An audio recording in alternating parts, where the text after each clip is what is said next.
Hello friends, good morning and welcome to the EduSat Network. Our topic of discussion today is going to be part of our ongoing series on culture in India, wherein we have already talked about cricket in India, the origin or the basic elements and the development of cricket in India. And friends, to talk more about that, to continue that, we have with us in the studio our subject expert who has been present with us on previous occasions as well. We would like to welcome Dr. Shankar Kumar, Assistant Professor, Department of History, Hindu College, University of Delhi. And with this very brief introduction, I welcome sir to the studio. Sir, thank you so much for coming. Thank you, Urvashi, and good morning, viewers. We have been talking of cricket in the last interaction that I had with you, and the last session was primarily about the historical anchorage of cricket, the development of cricket as a sport in India. We all know that originally this is not an Indian kind of sport. It was brought to India via our colonial masters, the British, and they were the ones who were aware of this game and played this game with a particular sense and purpose. It had some kind of a cultural connotation for them, which could be understood in the European and British context, and that is what we explored in the last interaction that we had on this particular topic. We traced the origin of this game in the European context right from its probably the earliest reference in Canterbury Tales by Geoffrey Chaucer, dated to around 13th century AD. And from there on, although one doesn't know whether this was played in the present form, but certainly it did have, this sport did have something like a wooden stick and a ball with which the game was played, and that is regarded as the earliest reference to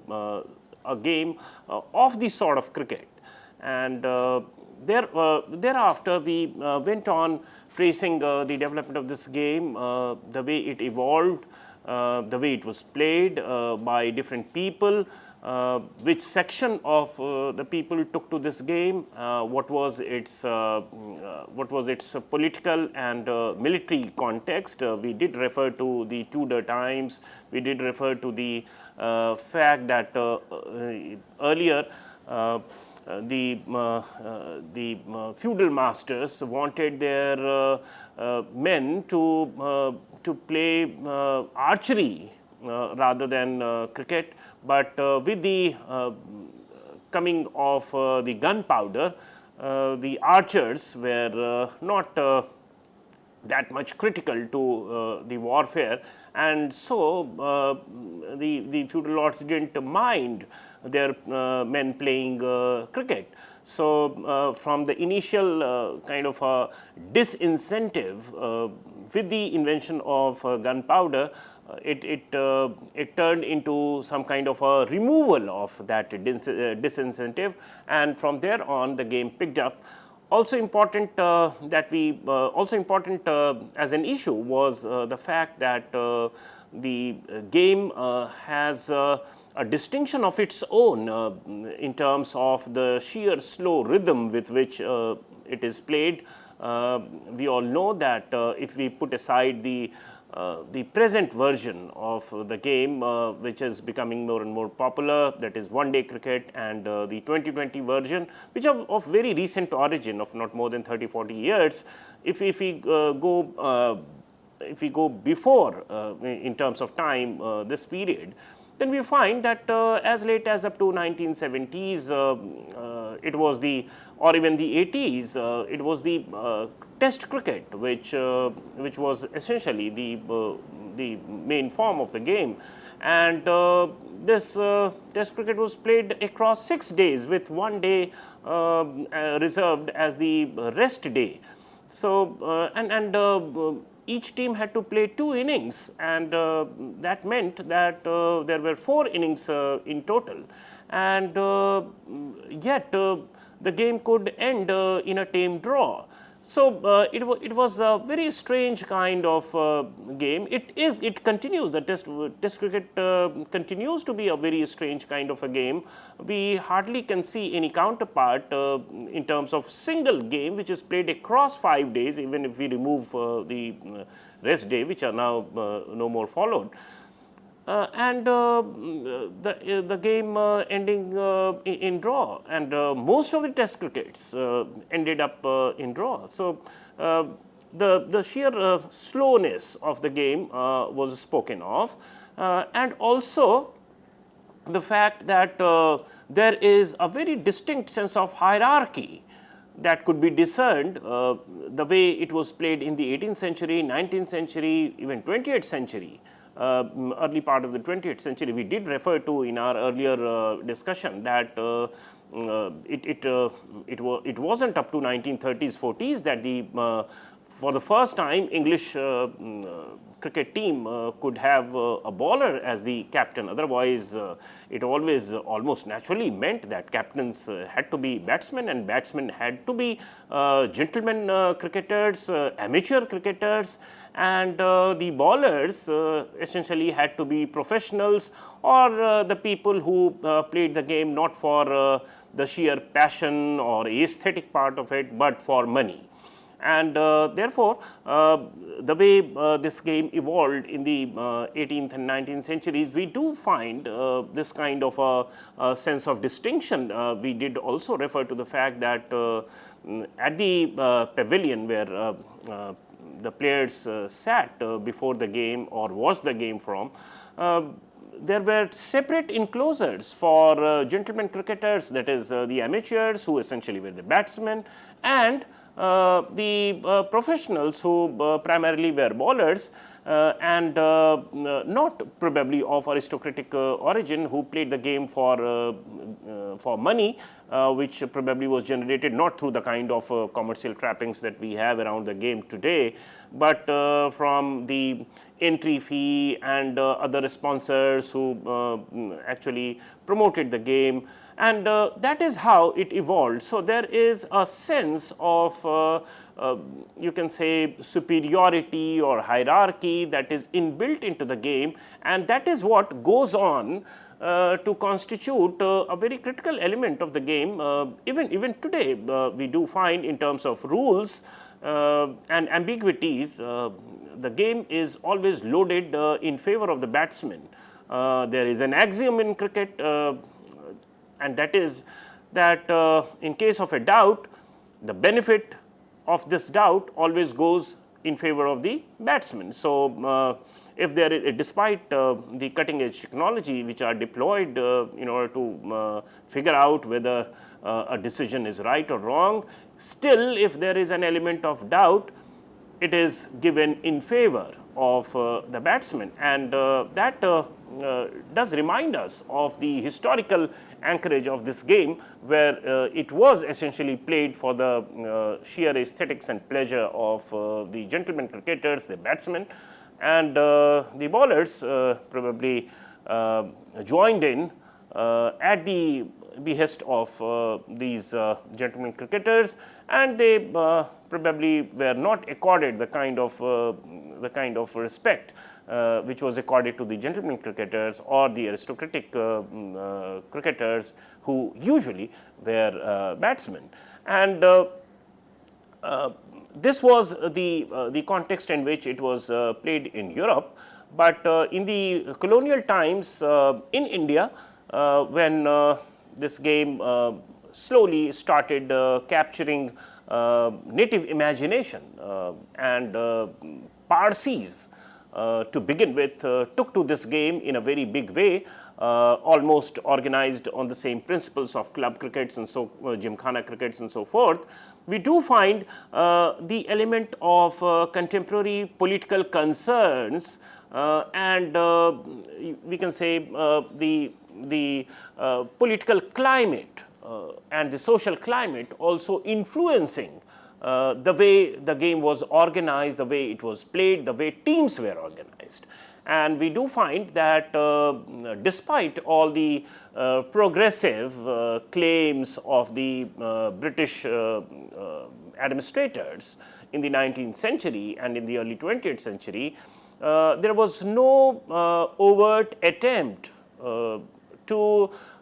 organize the game on modern principles. Rather, it seemed that they were very eager to have the native teams organized on the principles of ascriptive issues. For instance, it was religion. It was religious identity which determined how the teams would be organized. So there would be Parsi team, there would be Hindu team, there would be Muslim team, and that's how it was organized. And the British or the European team, this is how the quadrangular and subsequently 5 teams played with each other. And this, as we discussed in our last interaction, this was something which was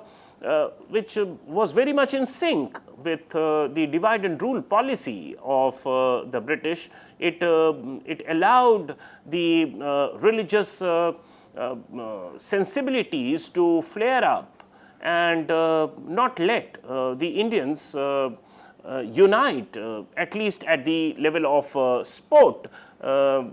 confronting the European colonial masters. And therefore, we do sense the kind of colonial politics, the colonial ideology influencing the game. And we also saw that leaders like Mahatma Gandhi were the ones who kind of anticipated the negatives of the way cricket was organized, and he was the one who very vociferously argued against this kind of a format in which cricket is played, and he is supposed to have voiced his concern, and resultantly national teams on provincial basis were organized, although that could not quite catch on. But subsequently, when India became independent, it was the Ranji Trophy matches, the domestic circuit matches, which were organized not on the principles of the way it was played in the colonial times, that is on religious basis. Rather, it was the provincial basis. So you had various provinces and various cities having their own teams, and that's how cricket was played in the domestic circuit. And certainly Ranji Trophy, we all know that was a very popular format of the game, and that in fact was the that provided the larger pool from which test cricketers could be drawn, and that is how it unfolded so far as Indian history is concerned. But what is of importance pertaining to Indian culture and the special charm of this game for the Indians is on account of 2 reasons. One, the inbuilt sense of hierarchy that we spoke of, and also another ideology-laced way in which the game was projected by the British administrators, and or we can say the British players in the colonial times. We have alluded to the fact that there are people, there are scholars who have referred to this, that cricket as a game was actually considered more than a game, in the sense that there were quite a few gentlemanly values which were supposed to be imbibed by the players, and we have referred to the Eton Harrow school cricket, which at its point of glory outshadowed or in fact overshadowed Wimbledon lawn tennis tournaments, because both games were held almost at the same time and the Eton Harrow school cricket, inter-school cricket actually could manage more crowd as spectators as compared to Wimbledon. In those times, we have also referred to the fact that a cricketer needed to be very disciplined, and he was required to stand for fair play, and there is a sense of uprightness about playing cricket, and we even today refer to this game as a gentlemanly game, in contrast to very ugly scenes of confrontation that we get to see as reflection of intense competition in other games. This is not to say that in the modern times these confrontations do not happen in Europe, do not happen in cricket, but certainly this is not the ethos with which the game is supposed to be played. And commentators do keep reminding us, the spectators, as well as there is some kind of a pressure on the cricketers as well, to not let be identified with other sports because they are cricketers, and hence the behavior has to be gentlemanly. And this element of gentlemanship or uprightness and fair play, etc., was something that the British very consciously tried to project while playing cricket in India. And this actually helped the colonial project, in the sense that the white men were regarded as the ones who were very fair and who always stood for rules and disciplines, and other concerns would not be allowed to impair their decision making and so forth. Although there are very interesting instances in the colonial India where an empire who usually was a British had given decisions which were not fair, which were certainly on account made on account of concerns other than the ethos of the game. Yet the overall perception definitely was that it is a fair game, and the British are promoting this game, and anyone who plays this game should also be very upright and resort to fair play, and not resort to cheating or not resort to unfair means. And this image, however unreal it was, nevertheless at the level of an idea, at the ideational level, it did allow people to be convinced about this, that this players of this game are gentlemanly and so forth. And maybe that this sense had some kind of a covert charm for the native Indians as well. And therefore the initial people who took to this game, I'm talking of the native people, Indian people who took to this game, are from aristocratic origin. They are the people who are well off, and we all know that Parsis who took to this game the earliest in Indian history were the people who were doing extremely good in business, and they had enough resources to pool in their kitty of money, or which was required to organize the game, to have gymkhanas, to have clubs in Calcutta and Bombay and other major cities, and that's how the game was played. And maybe that the players of this game were somewhat imbued with this sense, and they it gave them some kind of a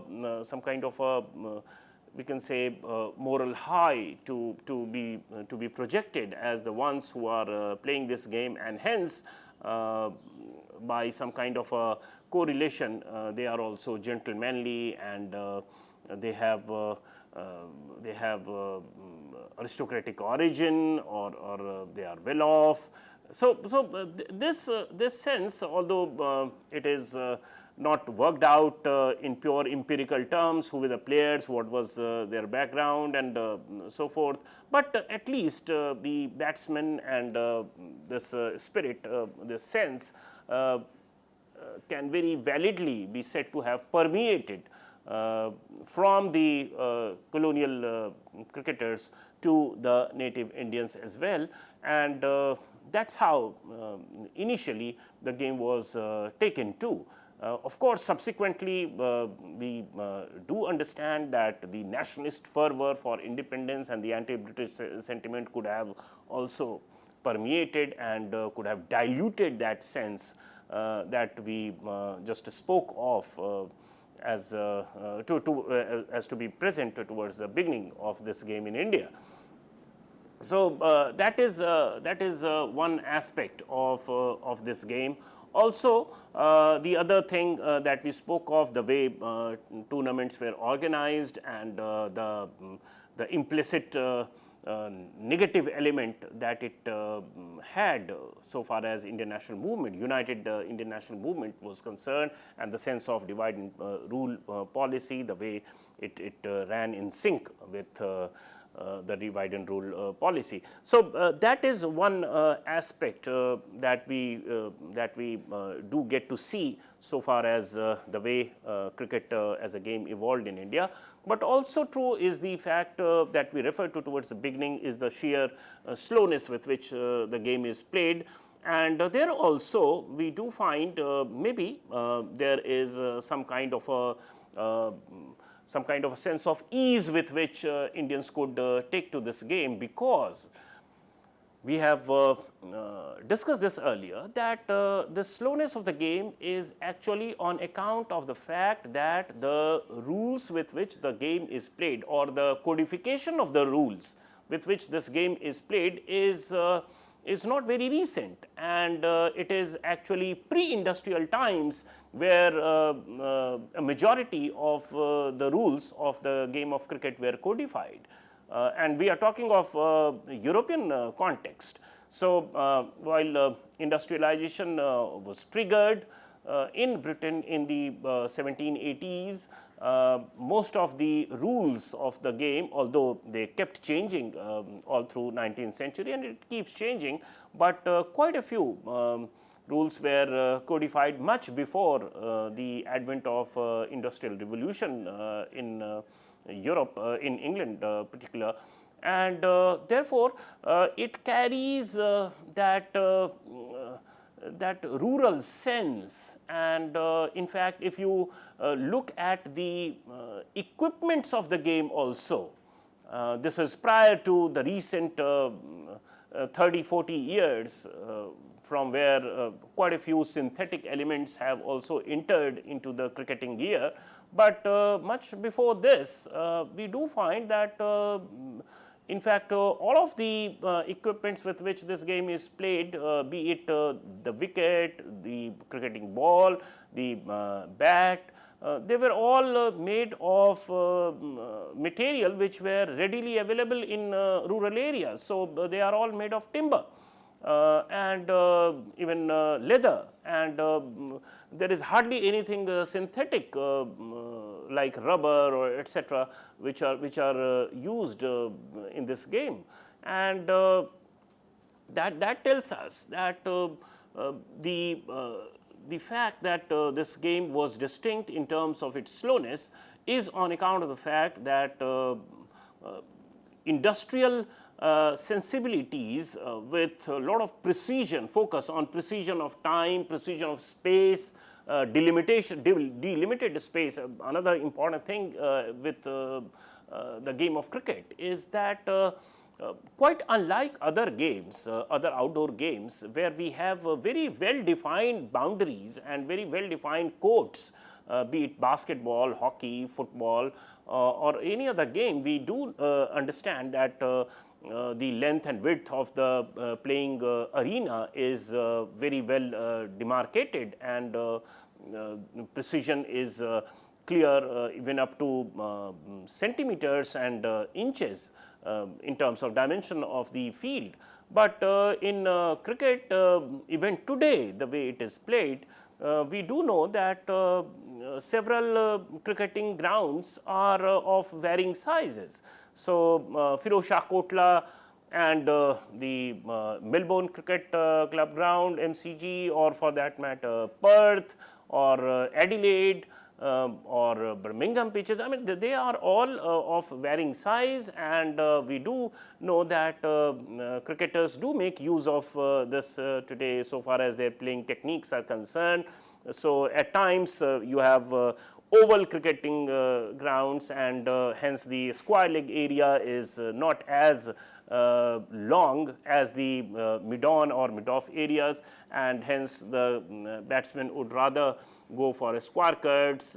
and sweeps in order to maximize boundaries. So, again the fact that there is no proper delimitation of the cricketing arena is again symptomatic of the rural anchorage of this game, and it is in this sense that we find that when it was taken up by the native Indians, there is that sense of countryside, there is that sense of very slow rhythm of the game, which could have covertly worked towards creating some kind of a charm for the native Indians, because industrialization on account of the presence of the colonial government was very much arrested, and to industrialization was something that the British were not favoring. So, they were interested in making profit and killing the Indian handloom sector and handicraft sector in order to supplement, in order to replace these country made goods with the British factory made goods and earn profit. But they were not very eager to allow the local industries to grow and prosper, and therefore, there was no true sense with which industrialization was happening in the colonial times. It was only as a result of the national independence movement, which in its infancy, that we have Swadeshi Andolan and so forth, that several Indians came together to create their own industries with the sense of Swavalamban, and with the sense of not allowing the imports to pervade Indian market, and getting a sense of self-belief and self-confidence. So, it was as late as the early decades of the 20th century that these local industries started emerging. So, the overall scenario around the time when cricket as a game was taken to was definitely redolent with the countryside sense, rural sense, and that could have worked as some kind of a charm for the Indians to take to this game, because as we said that industrialization in a big way was something which was yet to happen, and that could have lent some kind of an appeal to the native Indians. And therefore, there are very broad points that we need to be aware of with reference to its popularity in Indian culture. Of course, there are elements of hierarchy in Indian culture as well. The caste system is a very good example, where we do know that even in the 20th century, or much during the colonial period, caste was a factor where the native sense of coming together got inhibited, and there is a stratified kind of a sense in terms of division of labor, purity, pollution, and so forth. and I'm not saying that it corresponded with the caste system as such, but the structuring of mind that happens as a result of such institutions, such social institutions, was something which was akin to that happening from cricket. So, cricket as a game also structured its players' mind with that sense of hierarchy, and hence the thing that I am proposing is that there could be some kind of a covert harmonious charm in taking to this game, because it was also almost modeled on the same sense of hierarchy, not with the same details, but that sense of hierarchy was carried through into the sporting arena as well, and that is what we did refer to as the gap between the amateur cricketers, who usually were the batsmen, and the professionals, who usually were the bowlers. And we have also alluded to the slant in terms of favor in the game itself, which is always loaded in the favor of a batsman. So, there is some kind of a preferential treatment meted out to the amateur cricketers, gentlemen cricketers, their separate place of sitting, and they all somehow remind us of the caste system, where there is segregation in terms of eating habit, in terms of distanciation, deliberate distanciation, untouchability issue, and so forth. I am not saying that it was practiced to that extent, and or it was all determined at birth, but all I am saying is that at a very diffused level, the two did kind of gel well, and it could have worked as some kind of a conducive ground to take to cricket. And so that is one. Another thing that we pointed out, I am just trying to recapitulate what we have covered in the course of the two lectures that I have had with you with reference to the game. Second is the countryside spirit, the countryside anchorage of this game even in the present times, be it the equipments of the game, which are primarily timber and non-synthetic items, barring the last 30-40 years where you have plastic, rubber, and several other synthetic items getting entry into the game, so much so that we have some very interesting instances where Dennis Lilly once is reported to have come out with a graphite coated bat, and Ricky Ponting also probably did something of the same sort, and it was all because there was no strict definition of bat size and bat shape and the material of which it was made. It was always presumed that it would be timber, because it was the countryside context in which the game emerged. Also, the ambiguous or non-strictly defined boundaries of the game, where in an urban context, please remember that the games which are born of 19th century or 20th century, or not even born, they might have been played earlier, but rules were codified during this time, and once something was codified in the 19th century, 20th century, of course that codification will carry the spirit of the times, the concerns of the time,